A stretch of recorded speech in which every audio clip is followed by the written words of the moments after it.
Assalamualaikum warahmatullahi wabarakatuh. Perkenalkan, nama saya Basiratul Hidayah dan teman saya yaitu Hildayatus Saibah. Di sini kami berdua akan mempresentasikan tugas mata kuliah perkembangan peserta didik, yaitu tentang perkembangan masa bayi. A. Perkembangan bayi neonatal. Yang pertama yaitu ciri-ciri bayi neonatal. Ada beberapa ciri-ciri bayi neonatal. Yang pertama yaitu merupakan periode tersingkat. Periode ini adalah periode di mana janin harus menyesuaikan dengan kehidupan di luar rahim ibu. Masa ini dimulai dari kelahiran dan berakhir pada saat bayi menjelang 2 minggu. Yang kedua yaitu terjadi penyesuaian radikal. Saat bayi dilahirkan, kehidupannya beralih dari lingkungan dalam atau rahim ibu ke lingkungan luar. Yang ketiga yaitu merupakan masa berhentinya perkembangan. Masa berhentinya perkembangan merupakan periode yang disebabkan oleh pentingnya melakukan perkembangan yang radikal dengan lingkungan pasca natal. Dan yang terakhir yaitu merupakan periode yang berbahaya. Periode ini merupakan periode yang berbahaya, baik secara fisik maupun secara psikologis. Secara fisik, periode ini berbahaya karena sulitnya menyesuaikan diri dengan lingkungan baru. Sedangkan secara psikologis, masa bayi merupakan saat terbentuknya sikap dari orang-orang yang berarti dari bayi, seperti keluarga, terutama yaitu ibu. Nah, perkembangan bayi neonatal yang kedua yaitu penyesuaian bayi neonatal. Yang pertama yaitu perubahan suhu. Di dalam rahim, suhunya yaitu 100 derajat Fahrenheit, sedangkan di rumah sakit atau di rumah berkisar 60 derajat Fahrenheit sampai dengan 70 derajat Fahrenheit. Yang kedua yaitu bernafas. Bila tali pusar diputus, bayi mulai harus bernafas dengan sendirinya. Nah, yang ketiga yaitu mengisap dan menelan. Bayi harus memperoleh makanan dengan jalan mengisap dan menelan, tidak lagi memperoleh dari tali pusar.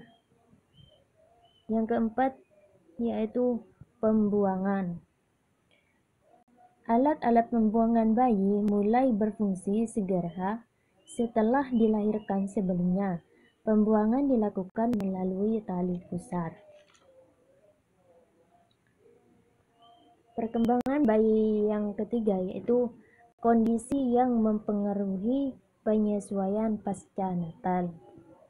Yang pertama yaitu lingkungan pranatal.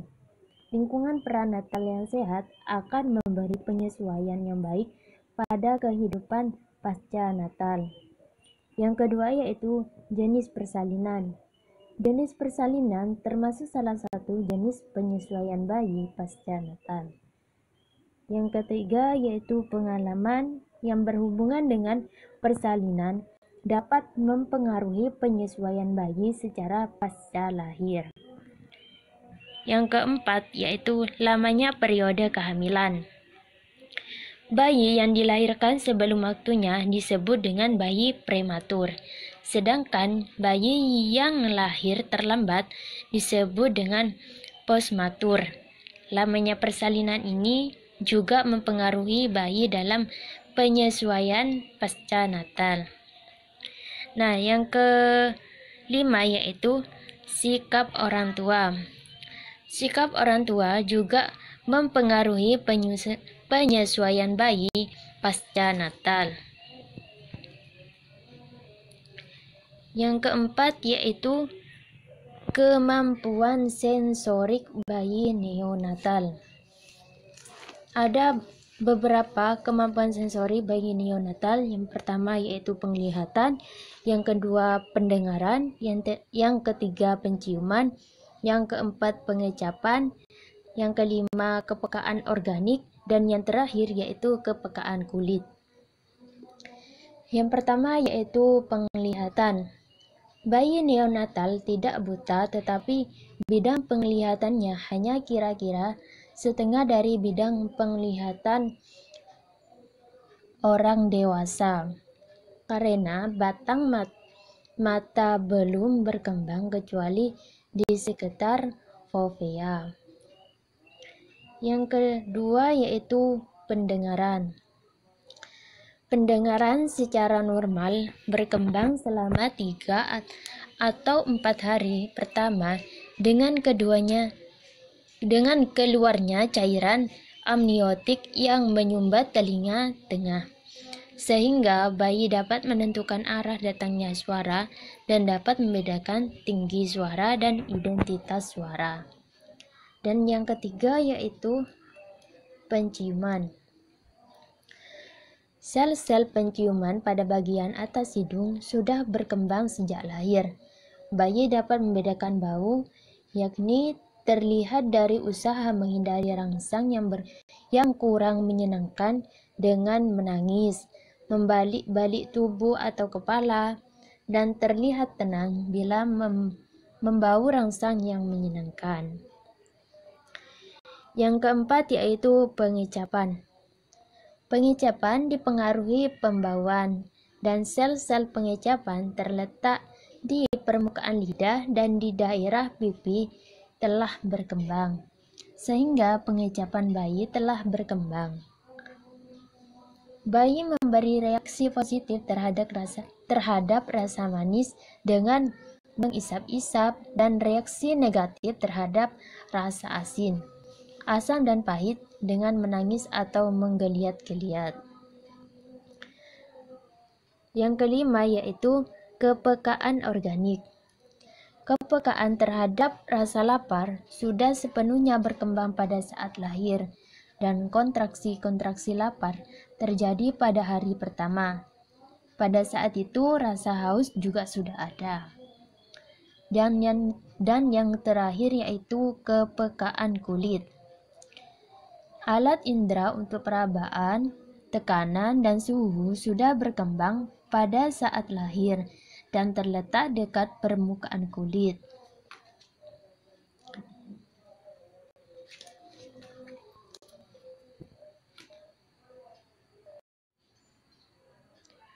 Kepekaan terhadap rasa dingin lebih berkembang daripada kepekaan terhadap rasa panas. Nah, slide selanjutnya yang akan dilanjutkan oleh teman saya yaitu Hildayatus Saibah. Baiklah, saya akan melanjutkan penjelasan dari rekan saya Basiratul Hidayah, yaitu yang kedua, arti tangis bayi.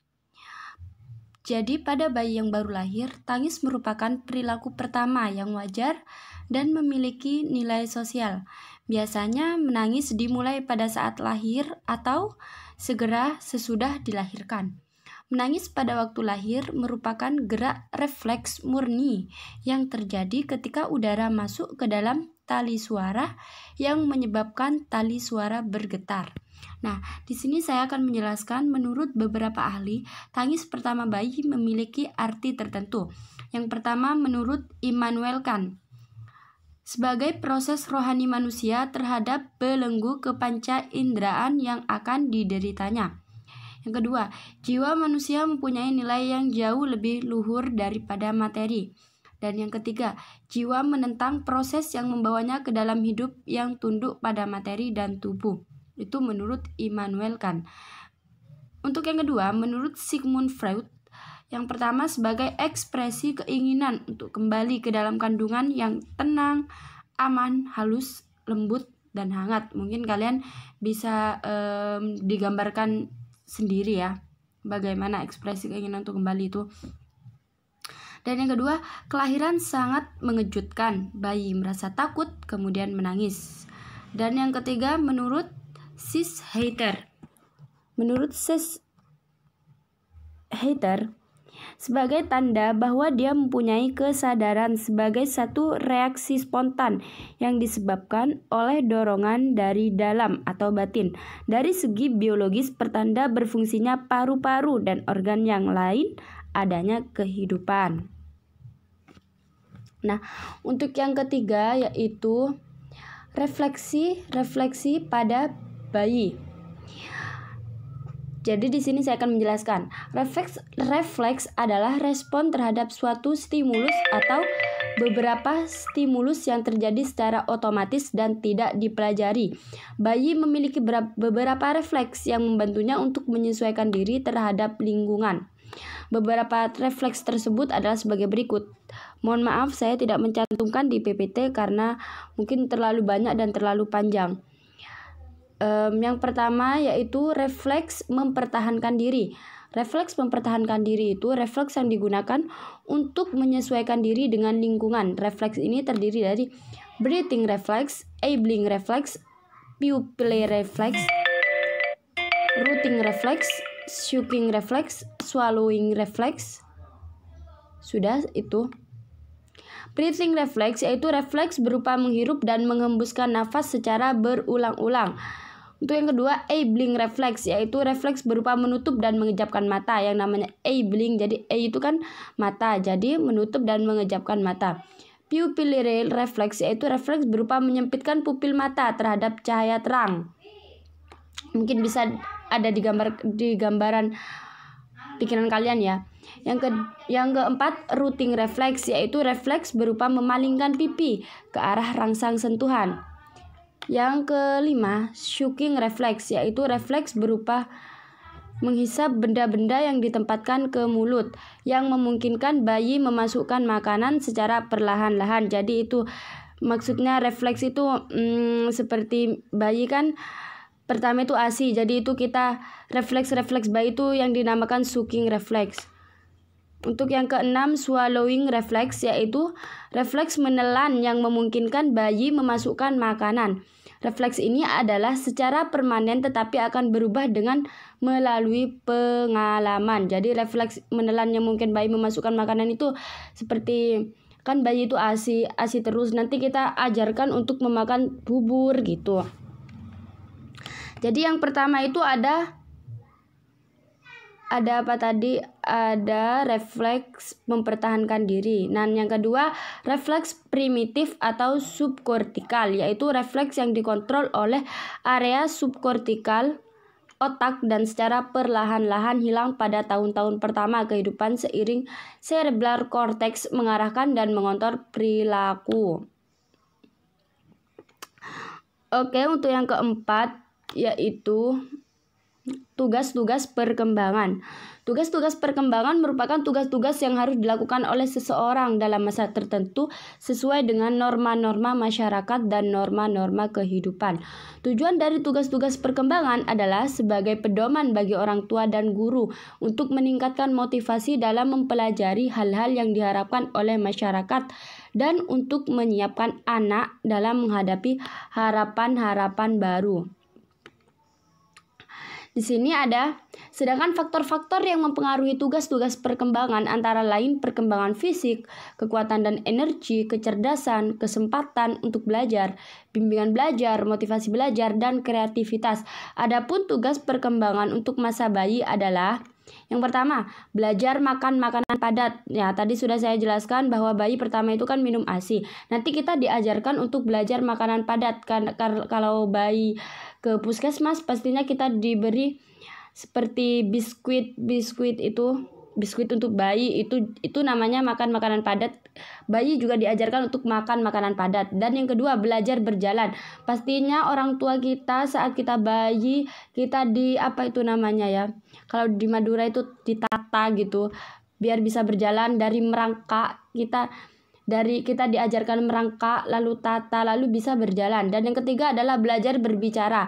Pastinya waktu bayi kita waktu masih balita kita pasti diajarkan bicara. Nah, untuk belajar bicara itu tergantung dari kedua orang tua kita. Kalau kita mengajarkan bicara yang sopan dan baik, pasti bayi akan refleks untuk bicara yang sopan dan baik juga. Kalau kita bicaranya yang tidak baik, pasti bayi akan refleks bicara yang tidak baik juga.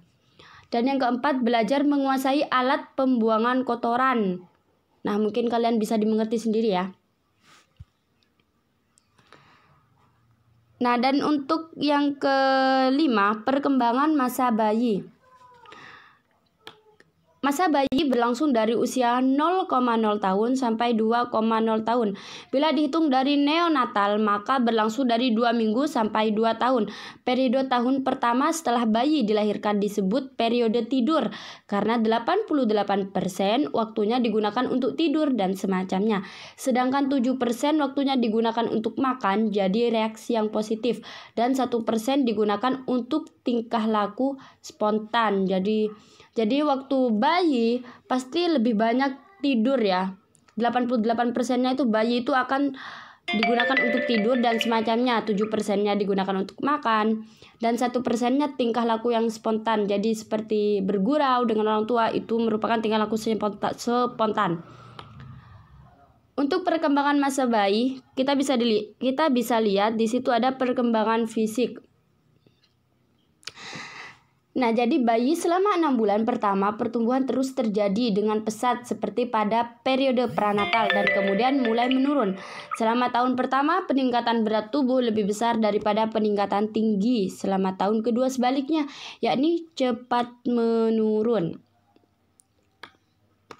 Berat badan bayi pada usia 1 tahun rata-rata 3 kali berat waktu lahir. Jadi waktu lahir itu misalnya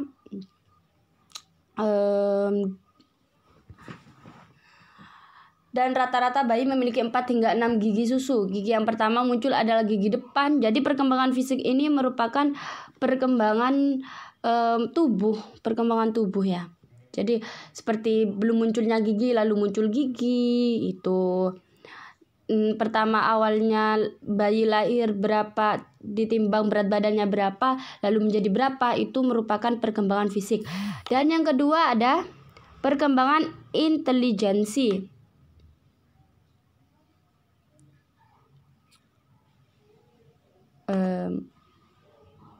Bayi memulai kehidupan tanpa mengerti segala sesuatu yang ada di sekitarnya. Bayi memperoleh pengertian melalui proses kematangan dan belajar. Hal ini sangat dipengaruhi tingkat kecerdasan bayi dan pengalaman sebelumnya. Kemampuan pengertian ini mengembangkan konsep-konsep yang ada di lingkungan sekitarnya. Persepsi awal pada masa bayi diperoleh melalui penjelasan sensorik. Adapun konsep-konsep yang berkembang pada masa bayi antara lain, yang pertama itu ada konsep ruang, dan yang kedua itu ada konsep berat, yang ketiga ada konsep waktu, yang keempat ada konsep diri, yang kelima ada konsep peran seks, yang keenam ada konsep sosial, yang ketujuh ada konsep keindahan, dan yang kedelapan konsep kelucuan.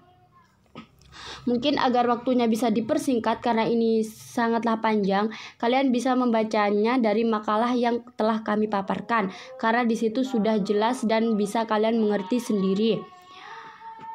Nanti jika ada yang ditanyakan bisa kalian tanyakan.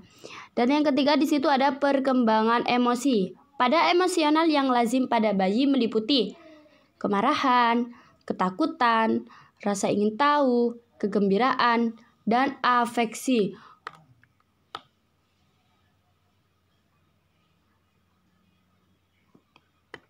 Dan untuk yang keempat itu ada yaitu perkembangan bicara. Bicara merupakan sarana komunikasi sehingga individu harus menguasai dua fungsi komunikasi, yaitu mengerti dan memahami apa yang dikatakan.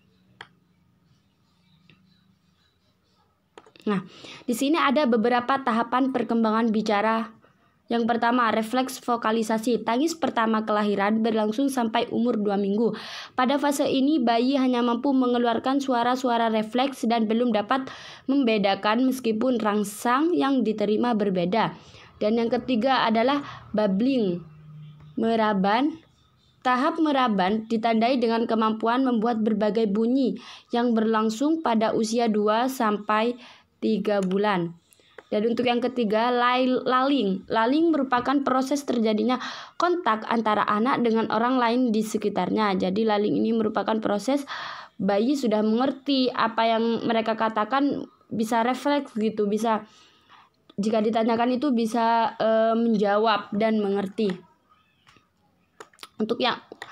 Untuk yang selanjutnya, ekholia, suatu proses bicara di mana anak mulai menirukan ucapan orang lain yang ada di sekitarnya. Dan yang selanjutnya, true speech, yaitu bicara sebenarnya. Pada tahap ini anak dapat berbicara dengan betul. Artinya, maksud yang dikehendaki anak dengan benda atau hal-hal yang dimaui anak sudah cocok.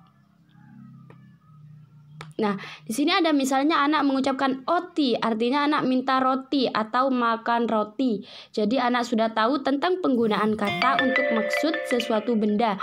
Hanya saja ucapannya belum jelas. Ini biasanya terjadi pada anak berusia 1 tahun. Untuk yang kelima yaitu reaksi sosial terhadap orang dewasa. Pada masa ini bayi senang sekali bila diajak berhubungan atau berteman oleh orang lain. Misalnya diajak berbicara, bermain, dan anak juga sudah memahami atau menanggapi orang lain yang marah atau yang bersikap ramah. Untuk yang keenam yaitu pola bermain masa bayi. Nah, di sini ada menurut para ahli, yaitu yang pertama menurut Harlock, ada beberapa pola bermain yang umumnya dilakukan pada masa bayi, yakni sensomotorik, yaitu bentuk permainan yang paling awal yang berbentuk perilaku menendang, gerakan-gerakan mengangkat tubuh, bergoyang-goyang, menggerakkan jari jemari tangan dan kaki, memanjat, berceloteh, dan menggelinding. Dan yang kedua adalah menjelajah. Dengan berkembangnya koordinasi lengan dan tangan, bayi mulai mengamati tubuhnya dengan menarik rambut, menghisap jari-jari tangan dan kaki, memasukkan jari-jari tangan ke dalam pusar, dan memainkan alat kelamin. Untuk yang ketiga, meniru.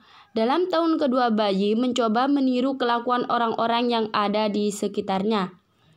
Dan yang keempat, berpura-pura. Selama tahun kedua, kebanyakan bayi memberikan sifat kepada mainannya seperti sifat-sifat yang sesungguhnya. Seperti jika bayi itu untuk tahun kedua, bayi misalnya main boneka, itu selayaknya mereka itu seperti bermain kehidupan nyata gitu. Jadi untuk yang kelima yaitu hiburan. Bayi senang dinyanyikan, diceritai, dan dibacakan dongeng-dongeng. Untuk yang selanjutnya itu untuk yang keenam yaitu implikasi di bidang pendidikan. Pada saat bayi dilahirkan, mudah tidaknya bayi bernapas setelah lahir juga mempengaruhi penyesuaian diri. Bila terjadi gangguan dalam penyediaan oksigen untuk otak sebelum atau selama persalinan anoksia, maka akan mati. Andai kata hidup pun akan menderita kerusakan otak sementara atau selamanya, walaupun baru nampak setelah berbulan-bulan bahkan bertahun-tahun pasca Natal. Anoksia ini sering terjadi pada persalinan cepat, yaitu persalinan yang berlangsung kurang dari 2 jam karena bayi terlampau cepat dikenalkan pada oksigen dan belum siap untuk bernapas. Jadi bayi membutuhkan perawatan dan pemberian kasih sayang. Untuk bayi, lingkungan perlu memberikan rangsangan motorik yang kontinu untuk membantu perkembangan motorik kasarnya dan motorik halusnya. Pemaksaan dan reaksi orang dewasa sekitar yang menolak dapat mengakibatkan kemunduran. Anak akan menjadi takut dan tidak bahagia. Pemberian afeksi bagi bayi lebih dipentingkan daripada harus memaksa bayi melakukan sesuatu perilaku yang tidak mungkin dilakukannya. Jadi, diimplikasi di bidang pendidikan ini bahwa bayi itu tidak dapat dipaksa gitu, yang tidak bisa dilakukannya. Jadi perkembangan itu pasti ada. Kita sebagai calon orang tua tidak langsung memberikan sifat memaksa terhadap bayi yang belum bisa melakukan perilaku yang kita inginkan gitu. Baiklah, mungkin itu saja presentasi dari kelompok kami. Kurang lebihnya kami mohon maaf. Wassalamualaikum warahmatullahi wabarakatuh.